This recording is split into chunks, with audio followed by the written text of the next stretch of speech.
Buenas tardes para todos. Somos estudiantes de la Universidad Nacional Abierta y a Distancia. Este trabajo es presentado a la tutora María Teresa Quiroga y presentado por Karen Yaira Jaimes Carrillo, Brigitte Sabini Garzón, Lida Josefa Díaz, Diana Fernanda Melo y Doris Belén Santos.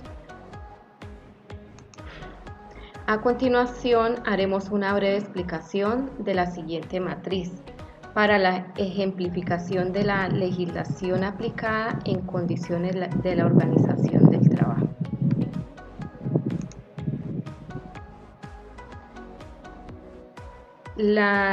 Primero que vamos a empezar con la resolución 8430. Esta resolución es por la cual se establecen las normas científicas, técnicas y administrativas para la investigación en salud. Sus características son: investigaciones bajo control de un comité ético, promueve el respeto de la dignidad y vida humana, busca el beneficio de las personas a nivel de salud corporal y mental, se enfoca promocionar la investigación en vectores que representan un riesgo para la salud física y psicológica de las personas. Pienso que esta resolución busca apoyar la investigación sobre las enfermedades de diferentes grupos de poblaciones y comunidades. En el ámbito psicosocial desempeña un precedente muy importante en la detección de causa y consecuencia de diferentes situaciones presentadas en las áreas de trabajo. En el ámbito social y cómo afecta al personal trabajador de una empresa o actividades de estos vectores. El formato que escogí es un formato de investigación terapéutica con consentimiento informado y comité de ética. Esta imagen muestra los pasos que se siguen en una investigación, en este caso prueba una aplicación terapéutica. Cada paso hace parte del plan que se quiere seguir para encontrar resultados y poder prepararlos con una muestra placebo y al final detallar qué resultados se buscan. Y la eficiencia al final del experimento, busca el valor benéfico riesgo y si es viable tanto médicamente como económica utilizarla a nivel poblacional. Aquí tenemos el gráfico número 1. La segunda resolución sería la 2346. Por la cual se regula la práctica de evaluaciones médicas, ocupacionales y de manejo y contenido de las historias clínicas ocupacionales. Las características son: aplicable a toda empresa o figura emprendedora privada y pública, especifica cómo, cuándo y en qué situaciones se debe realizar un chequeo médico a los trabajadores. Permite descubrir parámetros que afectan la salud de los trabajadores, permitiendo corregirlos. Permite la elaboración de un historial de los trabajadores y obliga a tomar medidas para subsanar situaciones de riesgo. Esta es nos indica que podemos hacer la evaluación de la salud de las personas y vemos que es muy importante para determinar qué factores a nivel profesional pueden incidir en la aparición de riesgos tanto físicos como psicosociales. Esta evaluación puede determinar de qué manera proceder en la prevención de aparición de riesgos y cómo el trabajador puede adaptarse a las cargas físicas y psicológicas de las tareas. El formato que escogí es un formato de datos para la evaluación médica. Ahí piden los datos personales del trabajador, la descripción del cargo que tiene y los cargos anteriores que han tenido. Pienso que esta resolución también trata de una investigación con fines de salud. La investigación no se hace directamente en una empresa, pero puede buscar su base en los problemas que se presentan en estas, ya que es una investigación científica completa, cuyo resultado puede favorecer o mejorar las condiciones laborales, ya sea a nivel preventivo o correctivo. Resolución 652 del 2012. Se establece la conformación y funcionamiento del Comité de Convivencia Laboral en entidades públicas y empresas privadas, dictándose otras disposiciones. Sus características. Se conforma el Comité de Convivencia Laboral, o también llamado COCOLA o CCT, en entidades públicas y empresas privadas, asistiendo a la responsabilidad a empleadores públicos y privados, desarrollando medidas preventivas y correctivas del acoso laboral. Estará compuesto el Comité de Convivencia Laboral por un número igual de representantes, tanto del empleador como de los trabajadores, y los integrantes deberán tener competencias actitudinales, respeto, imparcialidad, tolerancia, serenidad, confidencialidad y ética, teniendo también el liderazgo y la resolución de conflictos. Para poder constituir el Comité de Convivencia Laboral dependerá del tamaño de la entidad. Dicho esto, se expondrá el número de miembros, tanto de las partes de los representantes de los trabajadores como del empleador. Con 10 o menos servidores públicos se establecerá un representante de los trabajadores y uno del empleador. Entre 11 y 50 servidores públicos, 2 representantes de los trabajadores y 2 del empleador. Entre 50 a 500 servidores públicos se establecerá 3 representantes de la parte de los trabajadores y 3 del empleador. Con más de 501 servidor público se establecerán 4 representantes tanto de los trabajadores como del empleador. Es aclarante que los que no pueden participar en la conformación del comité son los trabajadores independientes o por prestación de servicios.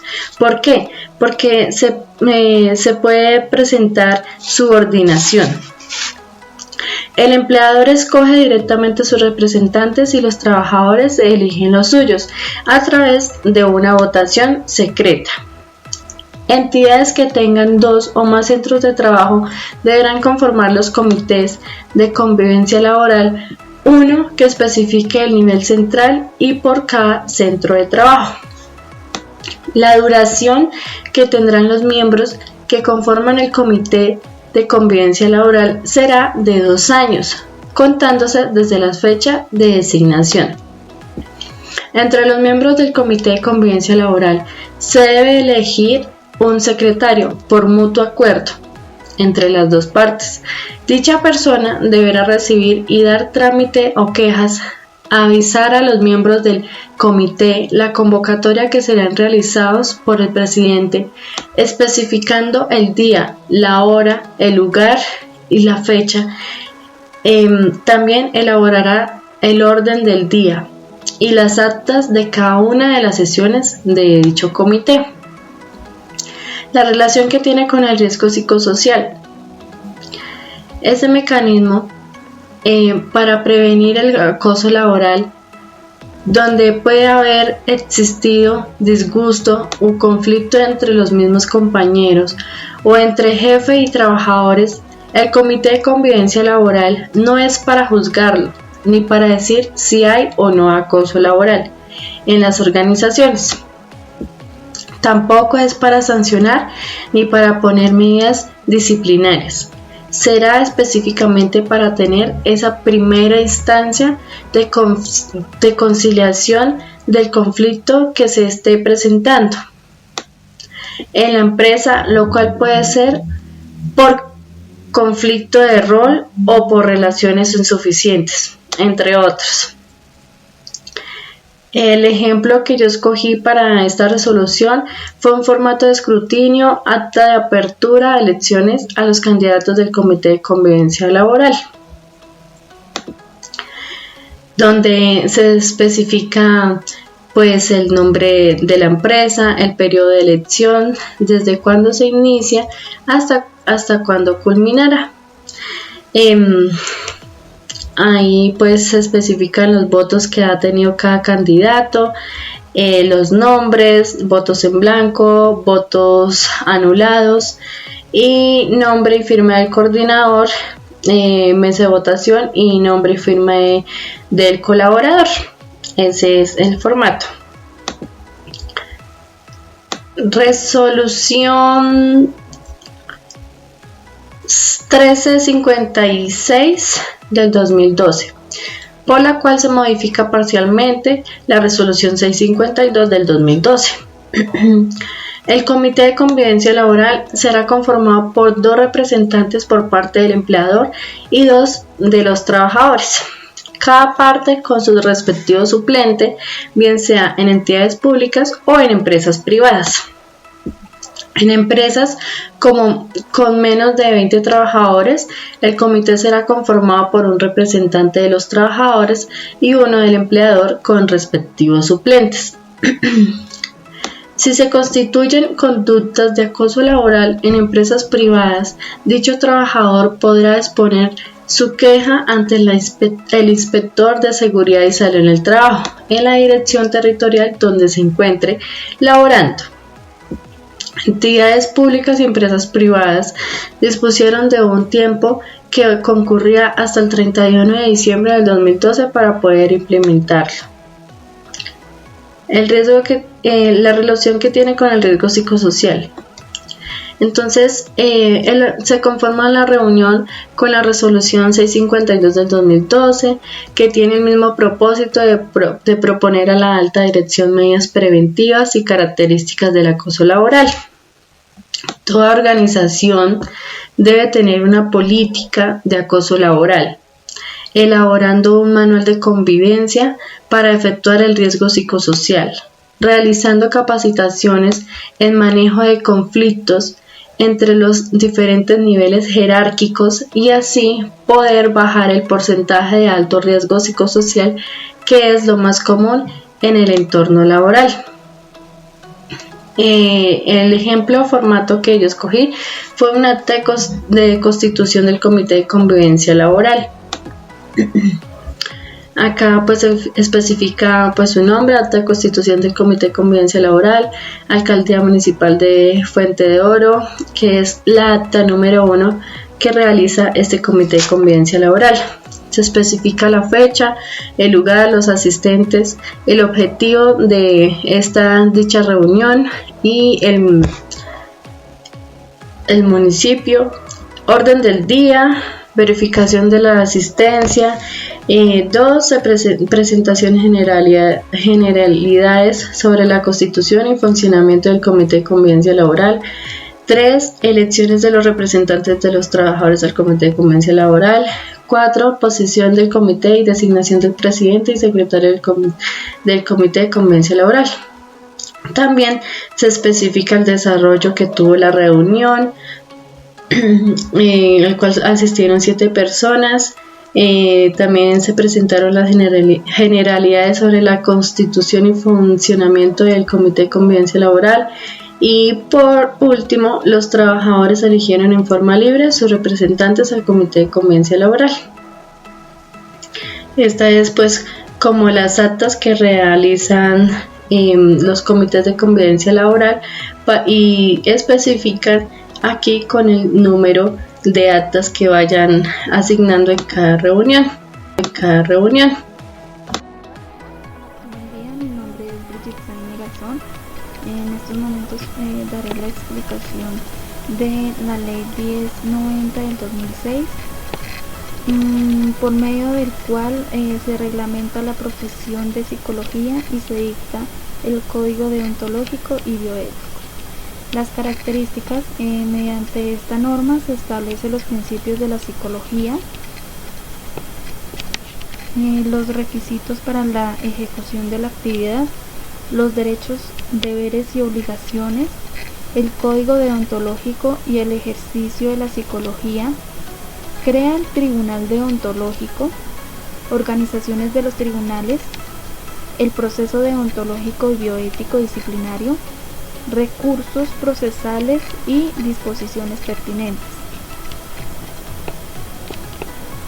La importancia de esta normativa es regular la importante función social de los psicólogos en relación con la salud mental de los colombianos. El proceso deontológico y bioético disciplinario profesional se iniciará primero de oficio, segundo por queja escrita presentada personalmente ante los tribunales bioéticos de psicología por los sujetos de cuidado, sus representantes o por cualquier otra persona interesada. Tercero, por solicitud escrita dirigida al respectivo tribunal bioético de psicología por cualquier entidad pública o privada. Las averiguaciones preliminares se realizarán en el término máximo de 2 meses, vencidos los cuales se dictará resolución de apertura de investigación formal o resolución inhibitoria. La investigación formal o etapa instructiva, que será adelantada por el magistrado instructor, comienza con la resolución de apertura de la investigación, en la que, además de ordenar la iniciación del proceso, se dispondrá a comprobar sus credenciales como profesional de psicología. El término de la indagación no podrá exceder de 4 meses contados desde la fecha de su iniciación. No obstante, si tratare de 3 o más faltas o 3 o más profesionales de psicología investigados, el término podrá extenderse hasta 6 meses. Vencido el término de indagación, si la investigación estuviera completa, el abogado secretario del Tribunal Departamental pasará el expediente al despacho del magistrado instructor para que en el término de 15 días hábiles elabore el proyecto de calificación. El profesional de psicología acusado rendirá descargos ante la sala probatoria del Tribunal Departamental Bioético de Psicología en fecha y hora señalados por este para los efectos, y deberá entregar al término de la diligencia un escrito que resuma los descargos.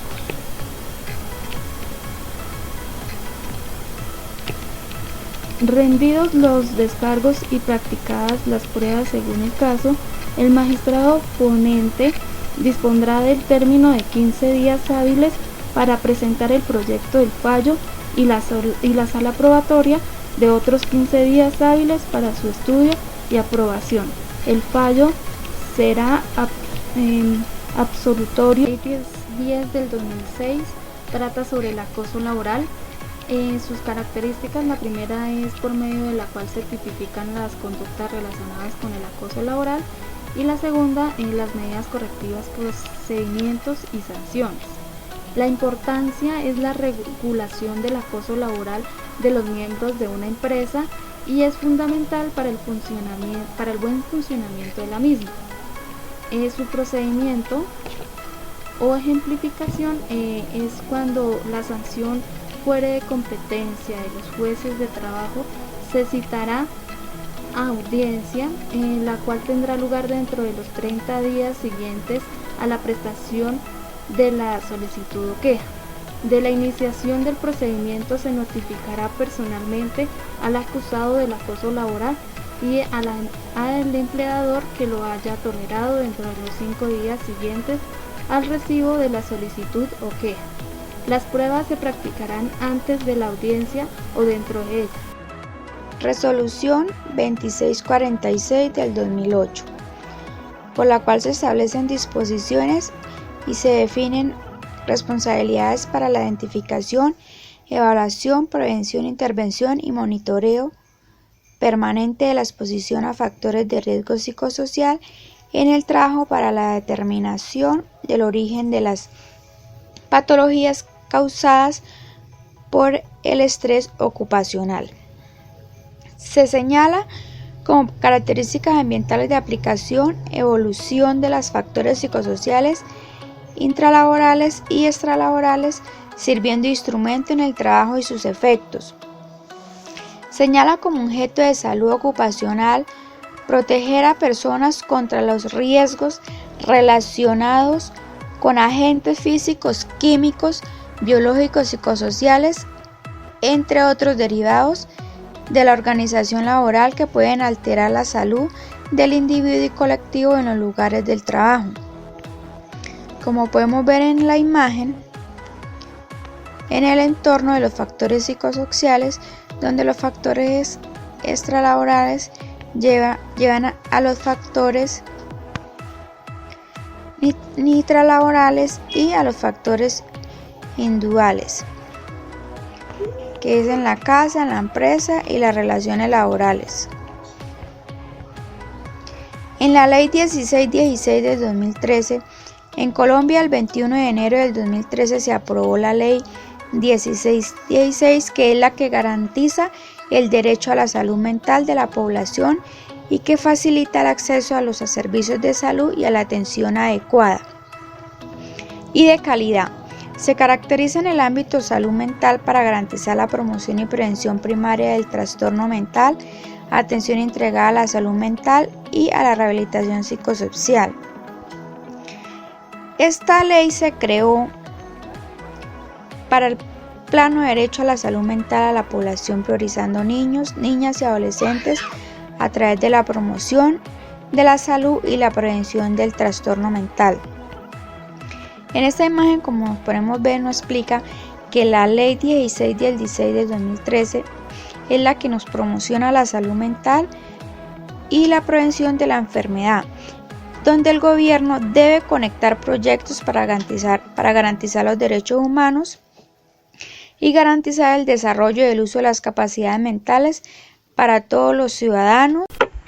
Buenas tardes, mi nombre es Lida Josefa Díaz Romero, estudiante de Seguridad y Salud en el Trabajo de la UNAD, SEAD Ibagué.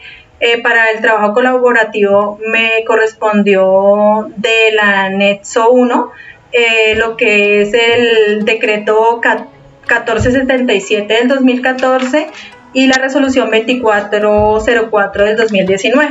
Bueno, vamos a iniciar con el decreto 1477 del 2014, donde se expide la tabla de enfermedades laborales.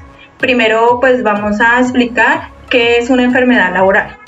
Es aquella que es contraída como resultado de la exposición a factores de riesgo inherentes a la actividad laboral o del medio en que el trabajador se ha visto obligado a trabajar. Esta tabla se debe actualizar como mínimo cada 3 años. La nueva tabla establece además 5 factores de riesgo ocupacionales para la prevención de las enfermedades, entre las que están lo que son los riesgos químicos, los físicos, los biológicos, los psicosociales y agentes ergonómicos. En lo que tiene que ver con los agentes químicos, el listado de ocupaciones e industrias, se mencionan las más representativas, en donde los trabajadores se exponen por utilizar materiales en labores en minas, canteras, industria textil, preparación de pieles y en general en la industria química y farmacéutica, que ocasionan 250 enfermedades que están catalogadas dentro de la nueva tabla. Dentro de los agentes físicos se encuentran aquellas ocupaciones relacionadas con el ruido, las vibraciones transmitidas a las extremidades superiores por maquinaria y herramientas, los trabajadores a la intemperie que exponen a la radiación ionizantes y ópticas, ultravioletas, infrarrojas y láser, temperaturas extremas de calor y frío. Para las ocupaciones relacionadas de los agentes físicos fueron catalogadas 67 enfermedades, dentro de las más comunes destacándose la pérdida de la audición, otitis, dolor articular, lesiones de extremidades, tendinitis, neoplasia maligna de cavidad nasal y de los senos paranasales, así como neoplasias de la piel y alteraciones agudas de la piel, entre otras. En los agentes biológicos se desencadenan lo que son microorganismos, virus, hongos que ocasionan 20 enfermedades, como el tétano, tuberculosis, dengue, fiebre amarilla, hepatitis virales, enfermedades pulmonares, dermatosis, rinitis, alérgicas y en algunos casos lo que tiene que ver con el asma. Los factores de riesgo ocupacional a tener en cuenta para la prevención de enfermedades laborales psicosociales que pueden presentarse en cualquier trabajador y puesto de trabajo, así como actividades laborales en las que existan agentes causales y demuestre la relación con el perjuicio a la salud, está como por ejemplo el esfuerzo físico que demanda la ocupación, jornadas laborales extenuantes, movimientos repetitivos y posiciones forzadas que ocasionan 25 enfermedades, sobresaliendo entre ellas los trastornos de pánico y ansiedad, estrés, úlceras, gastritis y gastritis crónica. Para los agentes ergonómicos, o sea, todo lo que tiene que ver con las posturas, producto de los movimientos repetitivos, como actividades que involucren posiciones forzadas o vibraciones, se determinan 63 enfermedades que afectan los tejidos blandos, lesiones de hombro, tendinitis, síndrome del manguito rotador y trastornos de disco cervical y lumbar. Determinación de la causalidad. O sea, lo que nos puede llevar a causar. Para determinar la relación causa-efecto, ¿qué es lo que se debe identificar? Bueno, primero, la presencia de un factor de riesgo en el sitio de trabajo en el cual estuvo expuesto el trabajador, de acuerdo con las condiciones de tiempo, modo y lugar, teniendo en cuenta criterios de medición, concentración o intensidad. En el caso de no existir dichas mediciones, el empleador deberá realizar la construcción de la historia ocupacional y de la exposición del trabajador. En todo caso, el trabajador puede adoptar las pruebas que considere pertinentes. Ya para el tema de prestaciones sociales, económicas y asistenciales, a los trabajadores que presenten alguna de las enfermedades laborales directas de las señaladas en la sección 2, parte A del anexo técnico, forma parte integral del presente acto administrativo. Se le reconocerán las prestaciones asistenciales y económicas como de origen laboral desde el momento de su diagnóstico, sin que se requiera la determinación de origen laboral en primera oportunidad o dictamen de la Junta de Calificación de Invalidez. Pero pues para poder entender más lo que tiene que ver con este decreto, pues es importante que consultemos el anexo técnico con la tabla de enfermedades pues laborales y pues ahí ya podemos mirar y quitarnos algunas dudas que tengamos, ¿no? Bueno, esto sería la parte del decreto 1477 del 2014. Acá les muestro en el fondo de mi pantalla, estamos viendo lo que es el anexo 1. En este anexo vemos en la parte de acá abajo, dice dice decreto 1477 del 2014, ahí están sus características y como tal pues yo encontré un procedimiento, acá coloqué una partecita del procedimiento, ¿no? Entonces pues ya más o menos les di como un resumen sobre el decreto. Ahora vamos a mirar lo que me correspondió también, que es el decreto, la resolución 2404 del 2019. Esta resolución es la que adopta la batería para la evaluación de factores de riesgo psicosocial, ¿no? Entonces los antecedentes y fundamentos serían que la ley 1616 del 2013, en su artículo 9, respecto a la promoción de la salud mental y prevención del trastorno mental en el ámbito laboral, establece que las administradoras de riesgos laborales dentro de las actividades de promoción y prevención en salud deberán generar estrategias, programas, acciones o servicios de promoción de la salud mental y prevención del trastorno mental, y deberán garantizar que sus empresas afiliadas incluyan dentro de su sistema de gestión de seguridad y salud en el trabajo el monitoreo permanente de la exposición a factores de riesgo psicosociales en el trabajo para proteger y mejorar y recuperar la salud mental de los trabajadores.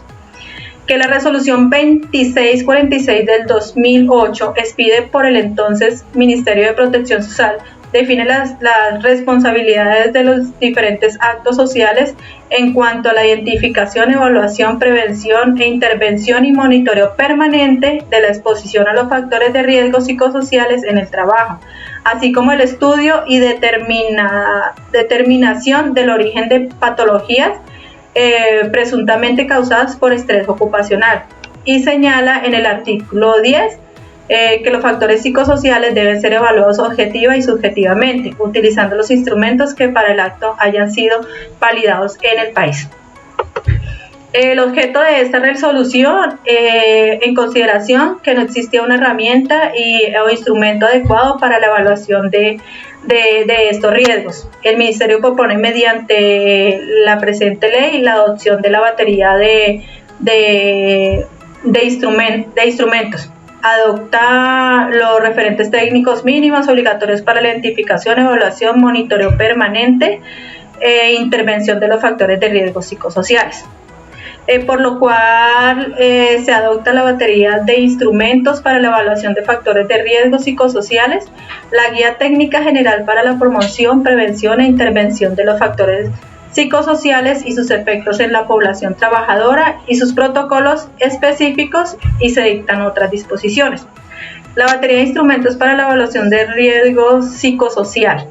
El Ministerio de Trabajo ha considerado necesario adoptar la batería de instrumentos para la evaluación de factores de riesgo psicosociales, la Guía Técnica General para la Promoción, Prevención e Intervención de Factores Psicosociales y sus efectos en la población trabajadora, y sus protocolos específicos como referentes técnicas, obligaciones para la identificación, evaluación e intervención de los factores de riesgo psicosociales. Entre esas tenemos lo que es la Guía Técnica General para la Promoción, Prevención e Intervención de los factores de riesgo psicosociales y sus efectos en la población trabajadora. Protocolos de acciones de promoción, prevención e intervención de los factores psicosociales y sus efectos en el entorno laboral. Protocolos de intervención de factores psicosociales en entidades de administración pública, prácticas de trabajo saludables en la administración pública. Protocolos de intervención de factores psicosociales e institucionales nacionales del sector defensa, cultura de vida y trabajo. Protocolos de intervención de factores psicosociales en el sector educativo, prácticas de trabajo saludables para la educación. Protocolos de prevención y actuación acoso laboral. Protocolos de prevención y actuación síndrome de agotamiento laboral, burnout. Tenemos también el protocolo de actuación temprana y manejo de casos en el entorno laboral y trastorno de estrés postraumático. Protocolo de prevención y actuación en el entorno laboral, reacción a estrés agudo. El protocolo de actuación en el entorno laboral y situaciones de duelo. Los instrumentos de evaluación y guías de intervención que se adoptan como referentes técnicas formarán parte integral de la presente resolución. En todo caso, dichos instrumentos y guías podrán ser objeto de actualización por parte de la Dirección de Riesgos Laborales del Ministerio de Trabajo o la dependencia que haga sus veces, quien para efecto publicará la versión respectiva en la página www.fondoderiesgoslaborales.gov.co. Ahí podemos encontrar esta información. Esta resolución tiene cubrimiento público y privado. Su actualización dependerá del nivel de riesgo de la empresa o entidad en la cual se explique. Mínimamente deberán ejecutarse anualmente. Todos los instrumentos son gratuitos y de libre acceso. Los instrumentos que conforman la batería y que deben ser utilizados para la evaluación periódica de los factores de riesgo psicosociales serían los siguientes: cuestionario de factores de riesgo psicosociales intralaboral, cuestionario de factores de riesgo psicosociales extralaboral, cuestionario para la evaluación del estrés, ficha de datos generales y sociodemográficos y ocupacionales. Las guías de análisis psicosocial que hacen parte de la batería y que deben ser utilizadas para la evaluación y a profundidad de los factores de riesgo psicosociales serían las siguientes: la guía para el análisis psicosocial de los puestos de trabajo, guía de entrevistas semiestructuradas para la evaluación de factores de riesgo psicosocial intralaboral, la guía de grupos focales para la evaluación de factores de riesgo psicosociales intralaboral. ¿Qué enfoque tienen estas guías? Son como herramienta de promoción de la salud y los factores protectores, la intervención de los factores de riesgo y la prevención de los efectos adversos en la salud de las personas, como componente del sistema de gestión de seguridad y salud en el trabajo, como mecanismo de intervención de los factores de riesgo identificados a través de la batería de instrumentos para la evaluación de los factores de riesgo psicosociales. El incumplimiento a lo establecido en la presente resolución será sancionado de conformidad con lo dispuesto en los diferentes artículos y decretos. La presente resolución rige a partir de la fecha de publicación. Entonces, pues como podemos ver, lo que es el decreto y la resolución, en ambos tocan todo lo que es el tema de los riesgos psicosociales. Entonces, por acá les voy a mostrar nuevamente el anexo, donde vemos la resolución 2404, sus características, y acá pues un segmento de la batería. Pues no lo pude colocar todo porque es bastante largo esta evaluación que se hace pues a los trabajadores.